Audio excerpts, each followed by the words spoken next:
Good morning, everybody. It's Peter Giesman here from AJS, and it's once again my delight to take you into a jeweler's workshop somewhere around Australia. And this week we're going to, in fact, it is very sunny in sunny Geelong, and I'd like to welcome back Chris Sherwin. Welcome, Chris.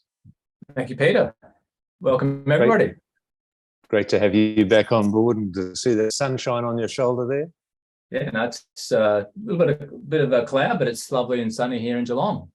Yeah, and that sunny smile of yours helps as well, so that's good. Thank you. Trying to be Chris, positive. And welcome to our viewers today. And Chris, today we're going to learn how to connect settings to ring bands. And what I was really intrigued about is you've got lots of little tricks to show us today. I hope so. Yeah, thank you, Peter. Yeah, we're going to discuss how we can bring various types of settings onto a band, the best way of connecting them, and various options you've got before you start soldering to give you very strong solder joins and help you along the way. That sounds great, Chris. I'm sure everyone will be intrigued to see if they can pick up a little tip here or there. Anything that makes life easier is always good. Yeah, I hope so. Absolutely. Yeah. So where will we start, Chris? Well, just start with a little bit of a discussion about how we generally solder and bring settings together. I think the first thing we all learn to do is to butt join rings together. So a butt join is where, if I show this little sample, you have an oval collet-shaped setting, and we're usually putting the setting directly onto the band, sits on top, and the band meets the setting either side of the setting, and it's a straight flush fitting. Now, I do have issues with butt joining because it's the weakest type of join you can make. So if you put that band on there, you can position that, put it together with binding wire, and your solder will run through and you'll have a direct contact with the band. Just simple as that, just straight on and off. Now, one of the issues you get with butt joining is that you have difficulty in setting it up to solder it, because it's not just a matter of sitting it on top and praying that it'll sit there. You can see I'm sort of struggling to get that just to sit there appropriately. I can then hover across to my least favorite tool, the cross-lock tweezers. I could hold the band. I could set that up for soldering and put my band on in that fashion. That would be fine. Or I could use binding wire over the top of the ring and actually bind it in multiple directions and bind it together to hold it so it's straight, because this is probably the most important lesson in ring making, is to make sure that your band and your shank, your ring band, are perfectly aligned at the right height, and everything is straight. And that's not easy to do, as we all know, when we're working under heat. So that's a butt join. As I say, it's probably the first thing you learn to do, but it's not probably the best joint to have in a ring. So I'm going to show you how to do joins where the ring band, I prepared this sample, ring band goes all the way through setting. This is not soldered on. There's no binding wire. I've got that sitting nice and straight on my ring band. Perfect. And it comes straight off. And the reason that happens is because I've cut a groove in my setting. See the groove there, both sides? And it allows my band to go into the groove. I've set it up at the right height, so I've cut the groove deep enough for the setting to go all the way through the band. And I've created not only a good directional feel for this object. I only have to use minimal binding wire, and I've got the correct depth of the setting on top of the band, and I've also created a stronger joint. But this, you've solved a few problems there then, Chris. I beg your pardon? you've solved a few problems there. I have solved some problems there. Yeah, I've created extra work because cutting the groove requires time. Yep. But I have definitely solved the problems of holding things with cross locks, having complex binding wire issues. And it also strengthens the ring, because effectively what happens is that the ring goes all the way through the setting. And after I've soldered that band onto the setting, I can then go through this section here with my saw frame and cut out that additional part of band, which I'm not requiring. So my gem go in there.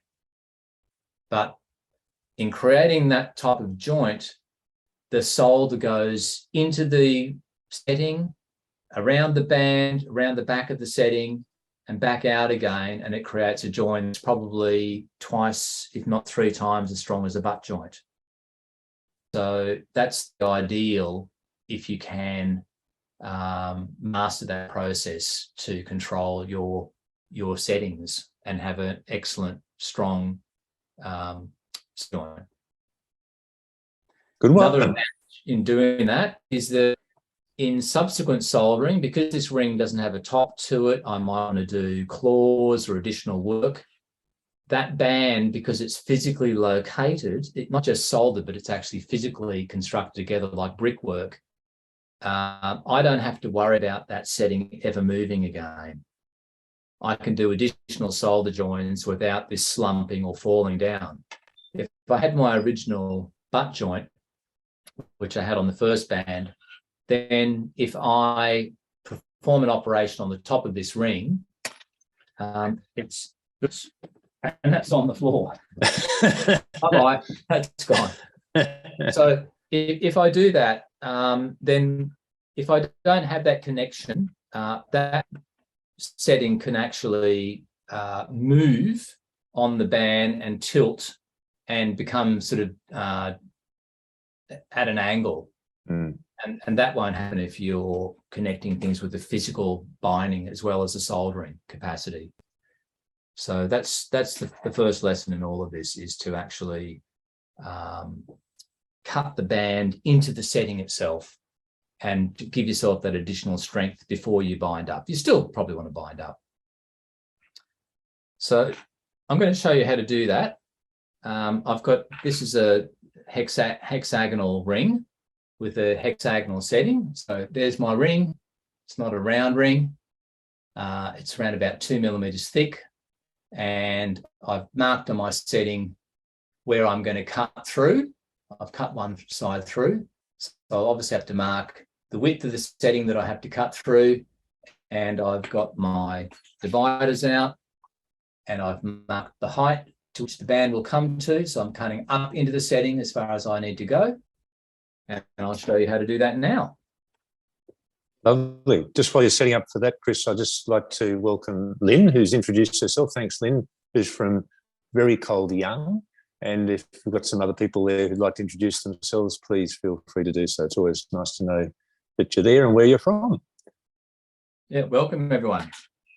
It's good to see some friendly people there. So now that I've marked where I'm going to cut that setting through with an indelible pen, just makes it a bit easier for me to see. I'm going to go in with my saw frame and start cutting down without cutting too much off. I can adjust this a little bit with my needle files. 2 vertical cuts.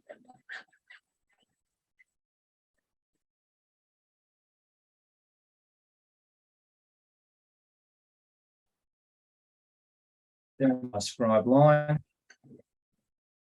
That's 1.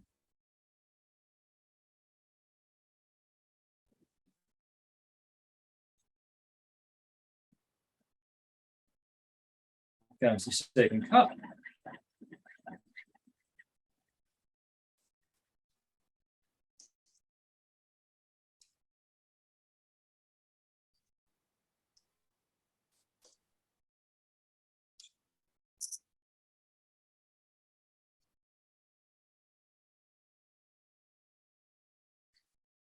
You can see those, but I've got 2 cuts now happening. little vertical cuts all the way down to my scribe line. Yep. And I'm now going to cut across at the base of that line.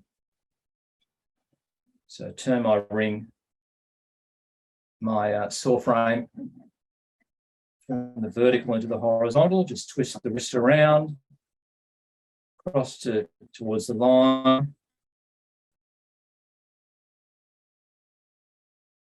Just gently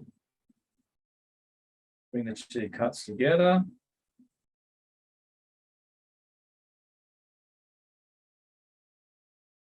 And now I can peel that little piece out. Hopefully it'll just pop out. There it goes. And I've removed that piece. The work of art. Did the other one just before. So now I have to just get in, check this. So I'm now going to check against my ring band. I want that to be a little bit too tight. That won't quite go in there yet. Won't go in that side. So I've got to get in there with a needle file. So I'm going to do that. It's obviously better to start off tight than loose. Yes, exactly. Start off quite tight. I'm going to use a barrette file. So I've got a safety edge on one side. I'm just going to be using the one flat edge. You can go in with a flat file if you wish. First thing I want to do is work on the sides of that cut so I can get the band to start sliding in, and then I'll correct the height.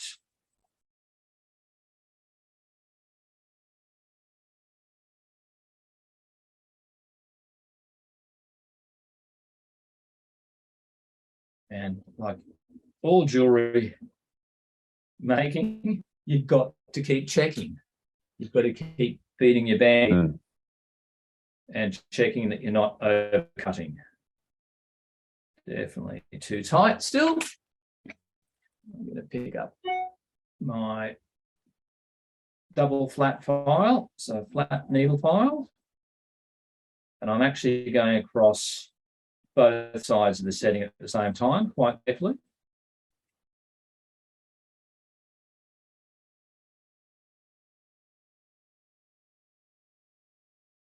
Hope you can hear me filing away there. The technology actually reduces the sound, so it's actually very quiet when you file. Almost like it's happening by magic, Peter. Yeah, indeed. Yeah. Back to the silent movies. You should have a piano playing in the background. Yeah, that's right. We could have someone on the stage playing the piano. Okay, so that's coming nicely.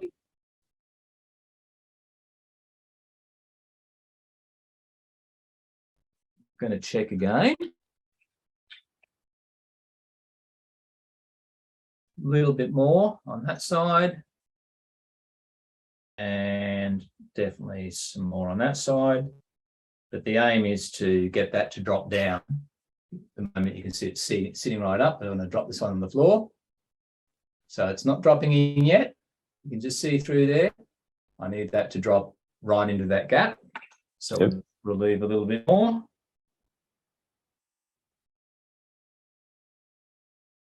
You do want quite a tight fit, because if you don't get a tight fit, you're going to end up wishing you'd done a butt join and you'd bound it all up with binding wire. So it's all about precision, as we know. I'm going to go in with the square cut file. You really get to know your needle files when you do this sort of work. You know, you really do work out how much tape you're getting over the file, and you work the widest point of the file. So you work to the point of the taper. So when you're filing to a certain depth, and that'll give you obviously that width. If you use the whole of the file, then you're going to get the full width of the file. Actually measure this. I'm going to do that now. This file is 2.6 millimeters square. I did say my band was 2, but it's actually 2.5 mil square.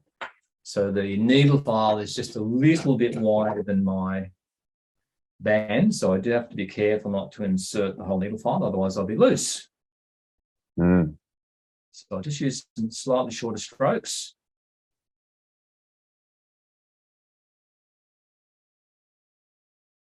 And I'm working sideways and down. Yep, I've got about 0.5 mil to go on the bottom of this cut. I won't finish this off, but I just want to give people an idea of what's going on. You can also do this with burrs if you like, but because I've got straight edges, it makes sense to file this one up.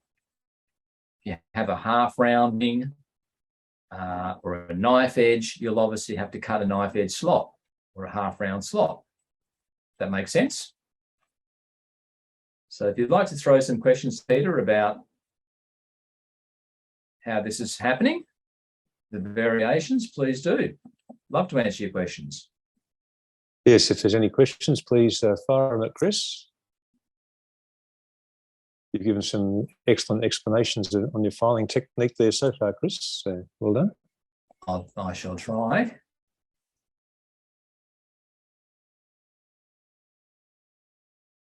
One side's a little bit tighter than the other, but you do want a pretty good fit. Otherwise, as I say, it will, this one's starting to drop in. Here we go. So I've got it on an angle, but this one's already very tight, dropping into that groove. And now I'm going to do the same with the other side. Just check the other side. That side's too tight. So I'll take a bit more off that back side, turn it around. So patience is definitely the key, because you just got to get to that right dimension and not go over it. This can actually take hours sometimes. You can, I've done this pretty quickly, but this can, sometimes it takes me hours to get this right. If you're making it I'm not usually working in silver, but you're making an 18 carat gold ring or a platinum ring or something expensive or valuable, you can't afford to get this wrong. And I'm sure we all want to get a top finish on our work. But yeah, I'm happy to spend hours doing this, because I know that if I get this right, the soldering process, the next stage, will become quite joyful and relatively straightforward. Almost there on this one. Super close. Very pleased with it so far. So normally I'd take an hour or so perhaps to do this, to get it right. We're trying to whip this up in about 10 minutes flat. But now I've got this far enough to show you the results. So what I've done, I've actually marked my join. A lot of people ask me, why do you use all these black pens? Are you going blind? Well, probably. But no, it really just helps you highlight where your joins are, so that when you do subsequent soldering, etc., you know where your joins are. And in this case, by having the join at the top and by putting the setting on the top, I can then cut that join out eventually, so there's no join in the ring. And like magic, oops, better hold it down for the camera, I'm now sitting down over the band. Still a bit of tidying up to go. It's not perfect yet, but I don't have to bind that at the moment. It's sitting saddled over. I just call it saddling the setting. And I just need to take it down. Obviously, that's not down properly.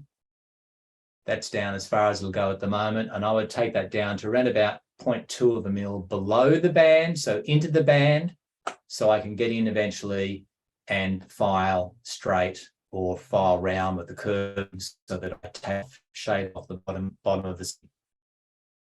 But I'm really happy with that.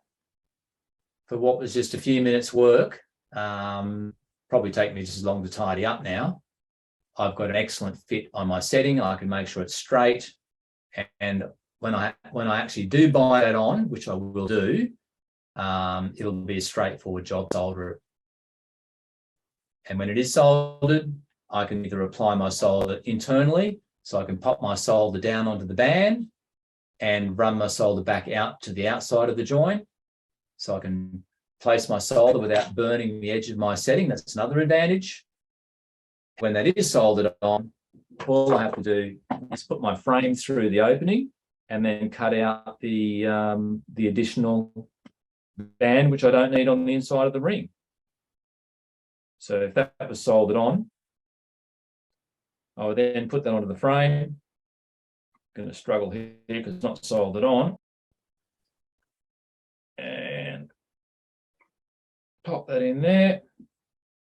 And then I would start cutting that out. So I'd literally cut out that excess band, which is on the inside of the ring. It would just go straight through. So, yeah, all that additional band disappears. Surprised no one's asked the question yet. Very happy to answer questions.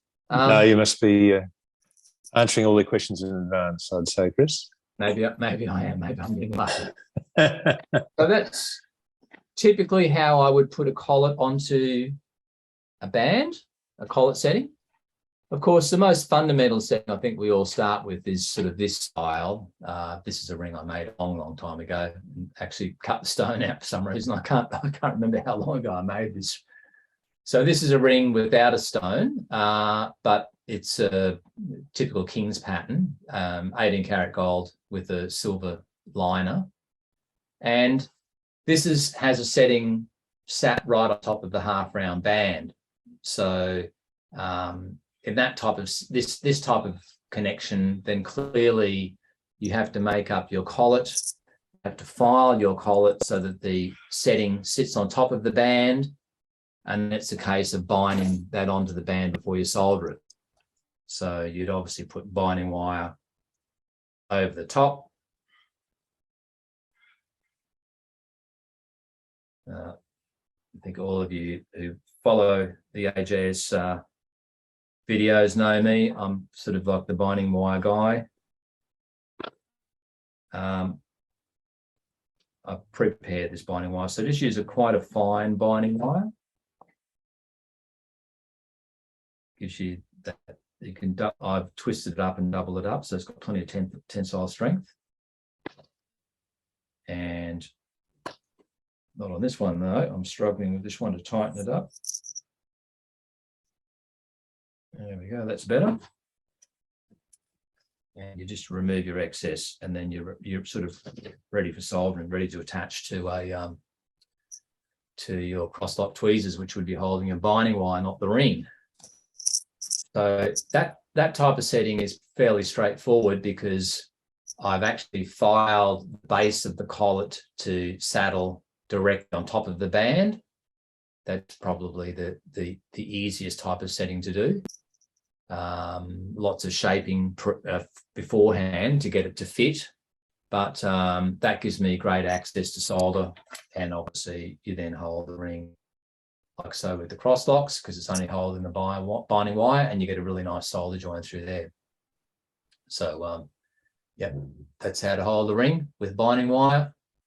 Your extension on your wire allows your cross lock to hold the wire, and the ring sits on the top of the cross locks, rather than what most people do, which is incorrect, which is they hold their rings like this, which you should never do, because that's why you're using such a big flame and you're burning your cross locks and you're having trouble with soldering. That's the way to do it. Nice and simple. So that's the most basic form of joining a setting to a ring. Then, as I said before, you've got your typical butt join, where the band and the setting that I lost on the floor goes straight in on the ring. So you're actually coming straight up to the setting and soldering either side. That's called the butt join. There's no physical connection apart from the solder. And we've now gone on to do this setting where we're saddling the band with the setting itself. And we've got that lovely, strong, constructive joint and great soldering purchase and opportunity there.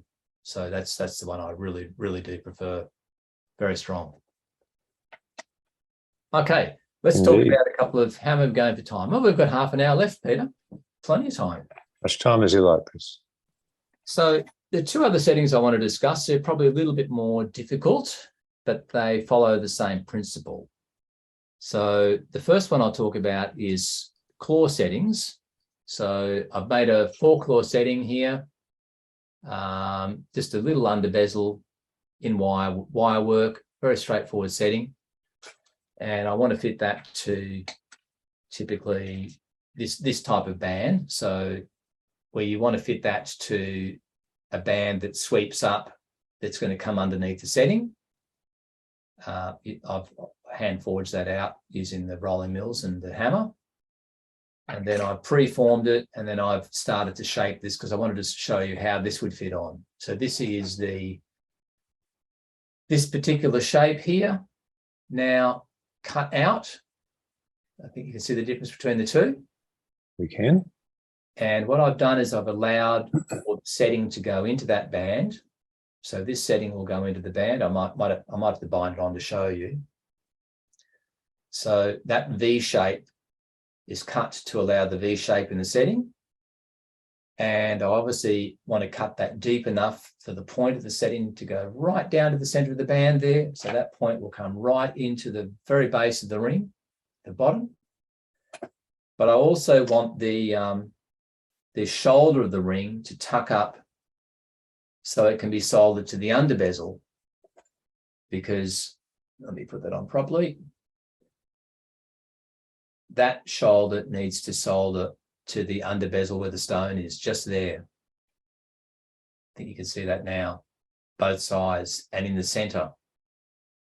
So there's obviously a lot of work gone in to make sure that the height on my shoulder of my ring, it's a solid shoulder, is high enough to allow me to drop the ring band, the setting into the ring band, and at the same time pick up that shoulder on the under bezel of the stone setting. So, Chris, if you use binding wire, would that be the over the shoulder solder holder? Basically, it will be. So, yep, I'm going to quickly bind that on now just to show you what it would look like. So I've also, it's probably very, very difficult to see, but I put a little chamfer on my edge. So those little edges coming down into the V shape have a very small chamfer on them. Yeah, we can see that. Yeah. Just pick that chamfer up there, and that allows that to slip in over the V claw. Without that, this would just sort of fall in and out. So it's allowing it to sort of just lock in a little bit, but I am going to bind that up. So I'll prepare some binding wire and just show people how to do that again. Have I shown people how to do binding wire? I think I have. You've used it a couple of times, but Used it a few times. So there's always good revision. Yep. Here's a good length of it. It's quite fine. I've cut off around about 20 centimeters. Bring the two ends together, so I've got a bit of a lasso happening. Put my parallels on that end, and then I twist the binding wire up using my finger. Try not to cut off the circulation of my finger. Bring that up as best I can. It usually snaps down this end. And you do want it to be as neat as possible. You want it to be tight, neat. That's what gives you the controlled tensile strength when you're soldering. There it goes. It's snapped off at the bottom. Going to twist it up just a little bit more. And all that tension, if it's neat, all of the tension will come out when I'm soldering. If it's not neat, the tension will come out when I'm soldering, but it will come out unevenly because it doesn't have an even spiral to it. So that's why I'm fussy about my binding wire. So I'm going to put that, rather than over the shoulder, I'm going to put that actually north-south on my ring. I'm going to put that over the setting first. So that way, I'm going to pull it down as tight as I can and bring the two sides parallel. And then I'm going to introduce my ring shank. Going to pop that in there. and these will come down the side. So this might be a bit hard to see, but I'll just try to pinch that in my fingers to show you. Yeah, so I'm going to be coming, it's not straight yet. Just a bit lower, Chris. Yep. Yep, so I'm coming down this way rather than over the shoulder. All right, coming down both sides.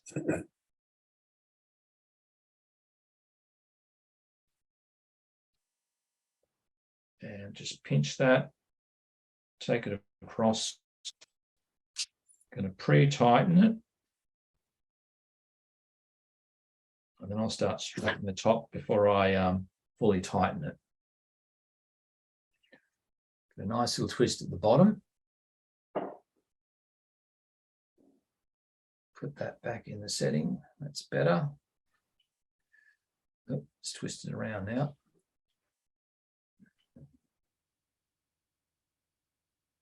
There we go.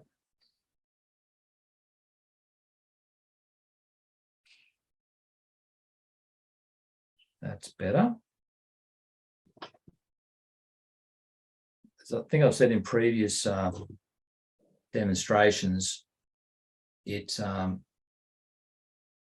takes quite a bit to feel you've got control over your binding wire, but it's just practice makes perfect. Wow, that's it. So that's the ring bound north-south, so across the ring. And the idea is to get the shoulder of the ring right in the center of that under bezel and touching, and the same on the other side. I want it to be nice and central here and touching, so I can tack the sides and then I can flush the bottom. So, and you can do that by manipulating your binding wire a little bit, either squeezing from the sides. You can also use your fine pliers if you need to, by pushing down on the binding wire. It's very important to get tight little crimps on your wire. You don't want it sort of ratty. It should look neat, and if it looks neat and it's squeezed in appropriately, then you can do any fine tuning by just tightening up a little bit at the end on your that little pigtail at the end. So that one would be ready to solder, basically. But you can see the strength in this joint is much more limited compared to the other design, because I'm only soldering at the top and at the very base of the claw. The shank doesn't go all the way through, because I'd have to cut that out, and that would make it impossible to make the ring. So that in this case, I've had to cut the shape to allow the setting to go into the ring. And really that's what this video is about, is just showing you the different methods of attaching and getting control over your settings and giving you just the best opportunity with the ring. So that's a typical claw setting into a solid shouldered ring. And I could do a lot more to this ring. I could now go back and actually cut that out and have an upswept shank, or I could have a decorative side. But the main thing is I've got the setting fitting beautifully to the shank. All right, so the next one I want to talk about, how are we going for time? Not too bad? Yeah, we're doing well, Chris. The next one I want to talk about is a variation on our first ring. So this is a square wire with a rectangular collet. And this is like a butt joint, but so this is not joined together. You might think it's joined together. You might think, oh, wow, that's very tidy. It's actually not joined together, and it's not actually a butt joint. So I'll just take this apart and show you what's going on, and we'll show you how to do this. So that came apart. But if you have a very close look at my collet, there's something sticking out of it. Little piece of wire I've soldered in there. And that's a locating pin. And a lot of people do this type of setting. There you can see it at the back. It's only on one side. I've got marked for the other one, so we're going to do that together. So this locating pin goes into a very, very fine drill hole. You can just see it there on the far side of the band. There's a little drill hole there. on that shiny side. At what stage did you put that drill hole in? So basically it was a butt joint. I made it up as a butt joint. And then, so it was just a simple butt joint like the first ring I showed you. Mm-hmm. And then I took that off.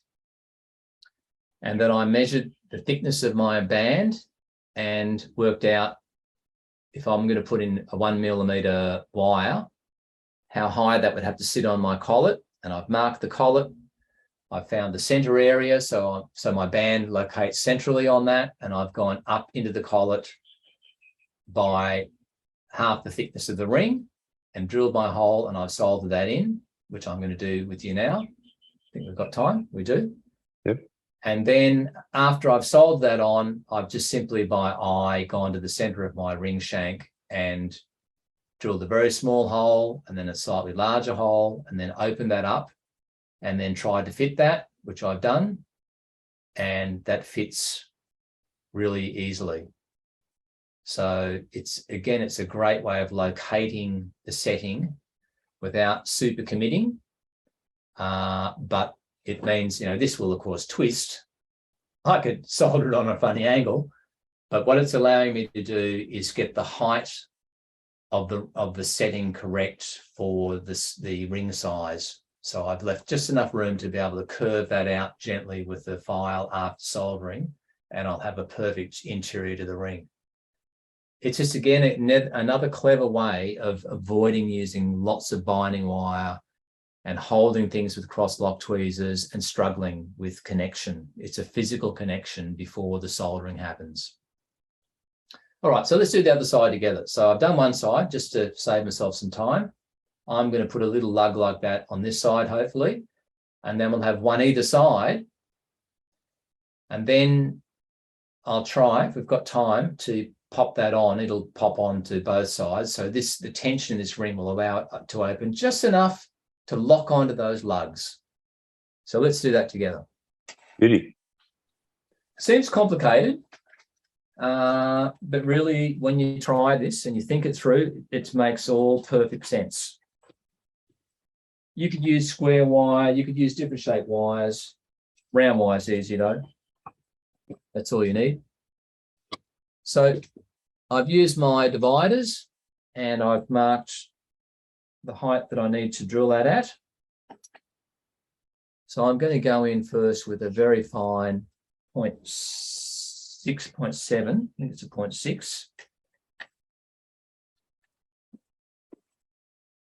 And you don't have to drill all the way through.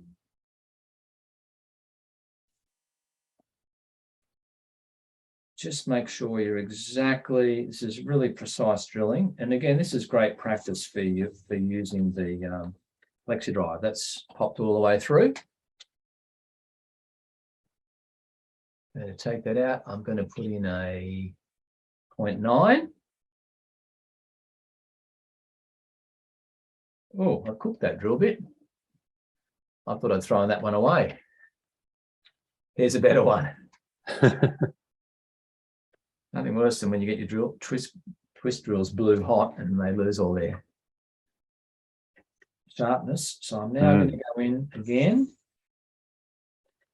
going most of the way. 0.9. Give that a quick tidy on the outside edge.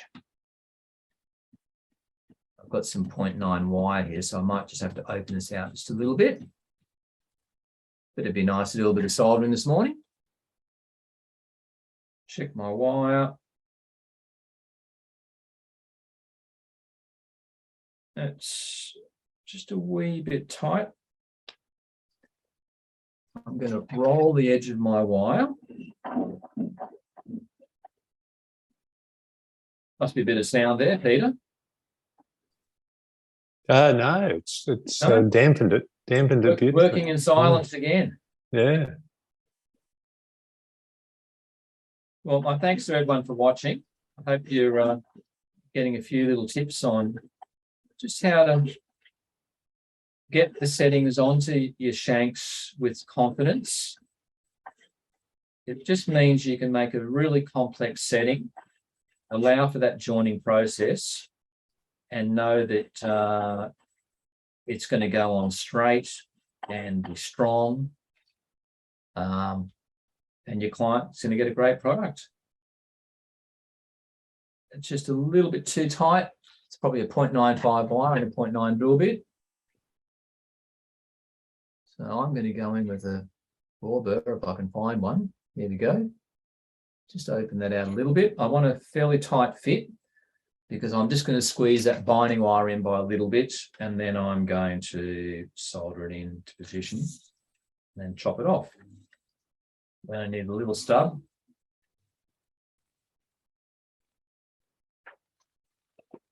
See what that's like.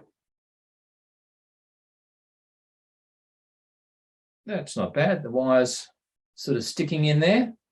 That'll do me. So I'm going to I like to flare any opening like this. It's a bit like putting a post on the back of an earring. You really want to get a nice strong connection between the post and the earring. Again, that's why you don't do a butt joint on an earring. Same reason. So a little twist with a 2mm ball burr just to take that burr off, and that will attract the solder into that groove. Perfect. So I get my rounded edge wire, squeeze it into that opening a little bit, and I'm going to chop that off just a couple of mils long. That's all I need, or less. There, it's 3 mils long. That makes no difference. So here I have my little stub of wire, much bigger than the other one, but it's just nicely in a position there, ready to solder. Yep. And that was all about the preparation time that I spent initially, marking it out and positioning it. All right, let's work with a bit of fire. Going well with time today, Peter. Seem to be able to get clearing through a lot of You're getting through it, Chris, and getting through my samples. doing well. Better find my solder. Here's my solder.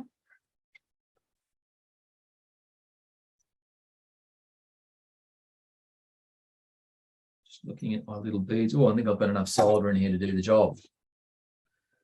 Just find a couple of tiny little beads. You only want something quite minuscule. You're not going to be able to see these with the over zoom. I doubt it. Mm-hmm. Guess if I had a microscope going, we'd be okay. You had anyone do any zooms, Peter, with the microscope? No, but Open camera. It's got to be the way to go. Have you had experience with that? No, I'd like to. If AJS want to sponsor me, I'm happy to use a microscope, and we could set up. Maybe we can do that when we go in studio one day, in house. You never know what might happen, Chris. So let's get the viewers to stay tuned, and we could be even closer and more personal in the future. I mean, a lot of people are using microscopes these days. So I notice, people do presentations with microscope cameras. Okay, yeah. There we go. So I'm going to flux that up. I'm going to have to reposition that post just a little bit. It's moved a fraction under heat. Just want to make sure it's nice and straight.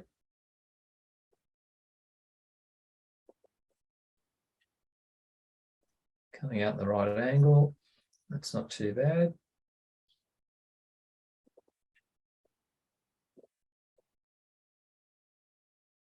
Not quite what I want. Just going to push it around a little bit more.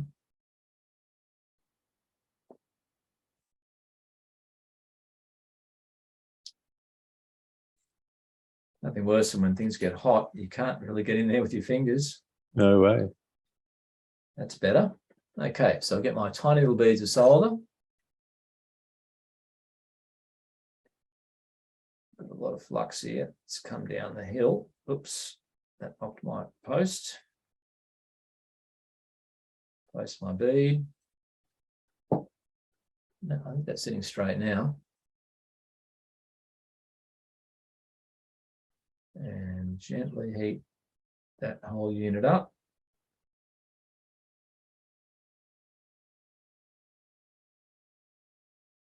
I think that's it.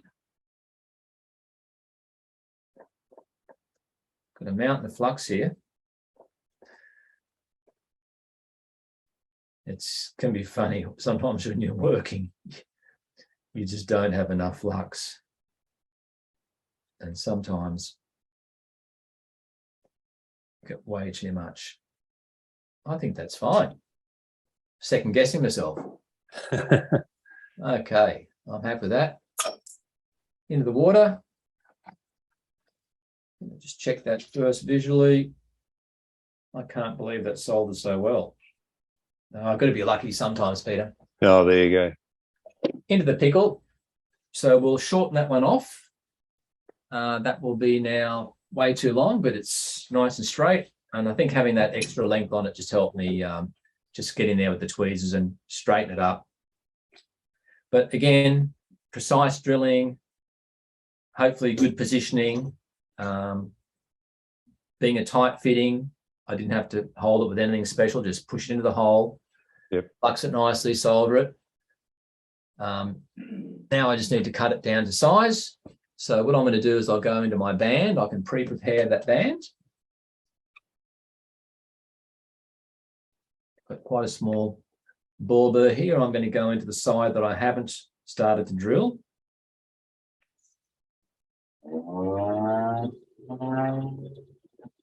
We can hear that one. Start that opening. Now I'm going to change to a twist drill. It's a twist drill. It's a difficult angle to come in on, but you could use a ball burr or a twist drill. Got to be careful not to pick up that blued one again, the blued twist drill that's soft. And I'm coming in from the top now. I'm only going in about 1 millimetre or so, 1.5 millimetres at the most. Millimetre, 3/4 of a mil. That's deep enough. And then I'm going to go in with a bigger drill. This is around about 1.25, I think.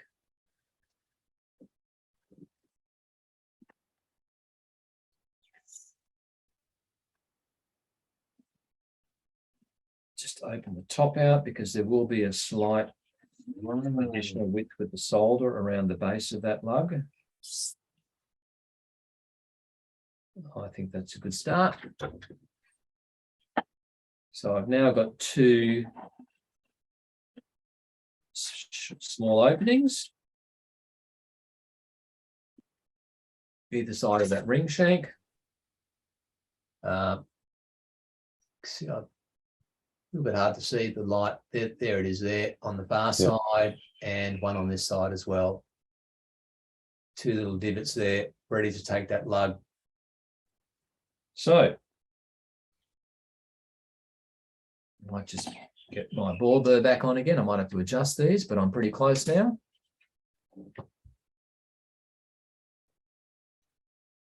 And we'll shorten that one off. That's my original opening.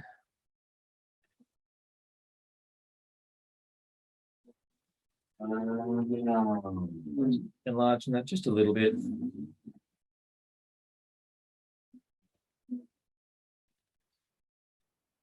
All right, let's go back to the pickle. Take that out. Yep, flux is gone.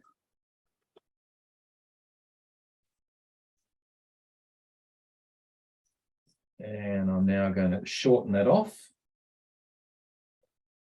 So that's soldered in there nicely. There you go.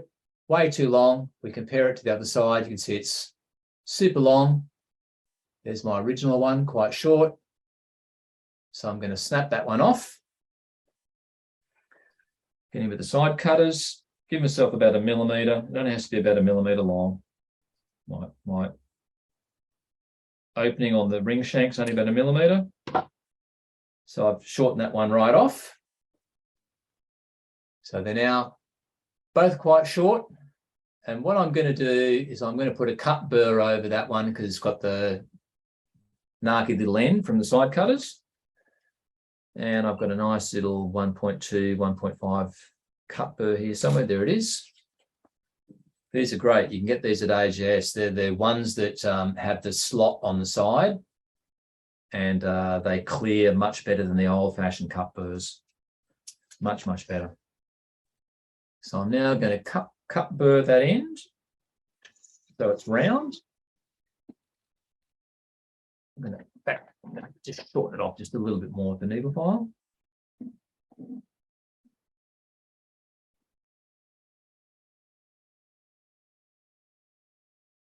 I want that cut on the cut burr to pretty well touch onto the setting.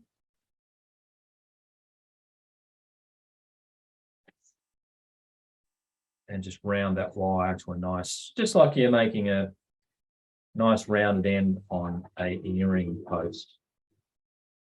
Getting that around, nice and gently.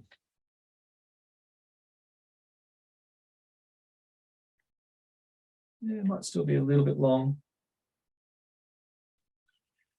Again, a lot of people might think, well, you know, you're going to so much trouble to do this, but this really does make joining that band to this setting much more pleasant, more controlled. I'll have less issues. Just slip with that cut burr. Then I made a few marks. I'm just going to take those off.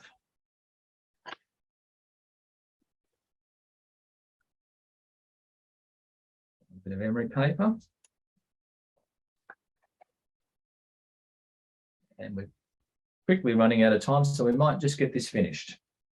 So I'm just going to emery around just a wee bit. Make sure you don't use too much solder when you're doing a pin like this, because otherwise the solder will interfere with the opening you've cut on the ring shank.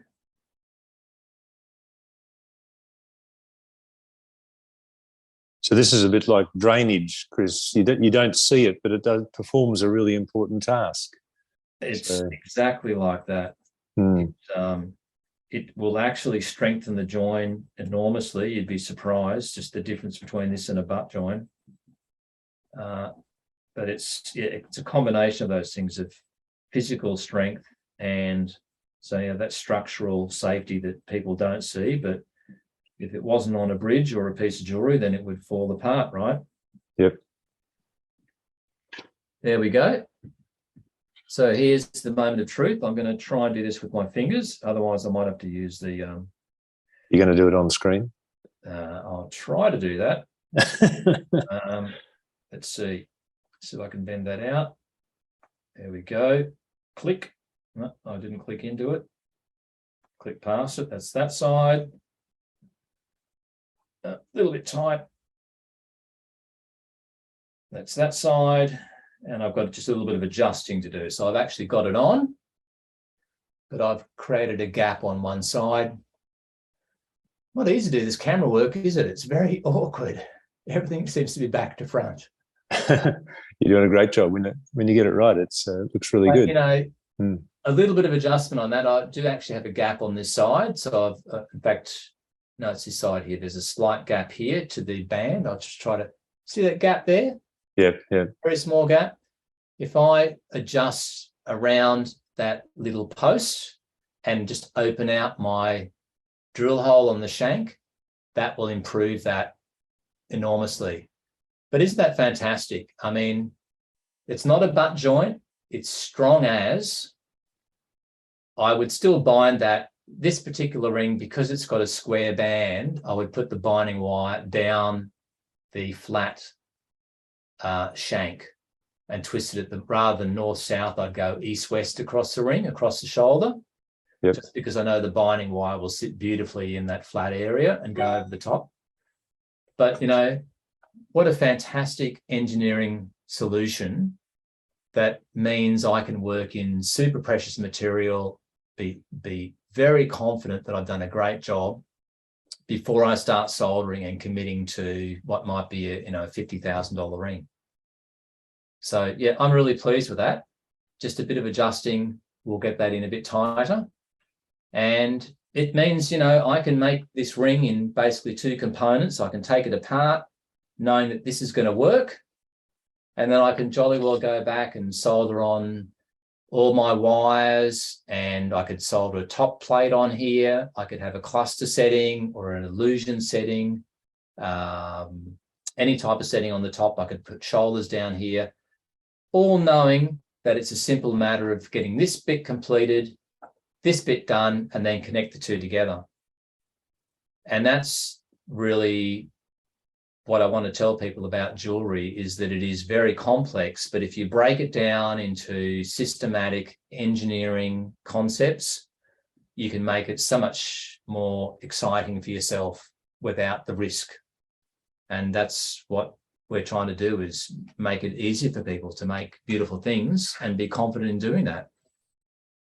It's how you eat an elephant, isn't it? One mouthful at a time. One mouthful at a time. Not that I've eaten too many elephants. Yeah, but it's you know, it's a joy. It's been a joy to teach today, and it obviously takes me a lifetime of mistakes to get to this point. And I watch what other people do, and it's great to try all these techniques because it's what gives you